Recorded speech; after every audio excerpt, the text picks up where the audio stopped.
O'sha mashhur pnevma podushkalarni size bilan plyus va minuslarni ko'rib chiqamiz.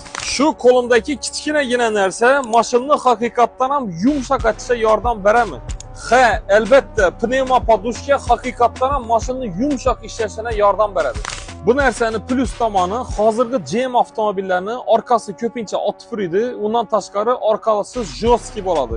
Tracker Equinox avtomobillarimizda ayniqsa bu narsadan birini qo'ydirib olsangizlar, mashinangiz yumshoq bo'ladi.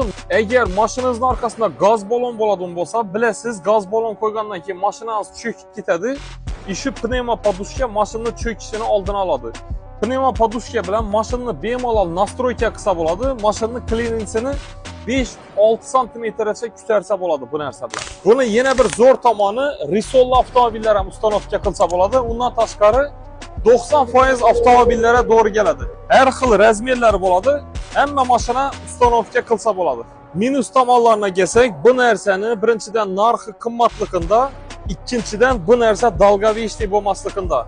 200 ming, 300 ming kilometrdan keyin yedirilish holatlari bo'ladi. Prujinning arasida turgandan keyin 200-300 mingdan keyin uxlat etib turishga to'g'ri keladi. Kimga shu narsa kerak bo'lsa, pastdagi direct orqali bemalol onlayn zakaz qilsangizlar ham bo'ladi.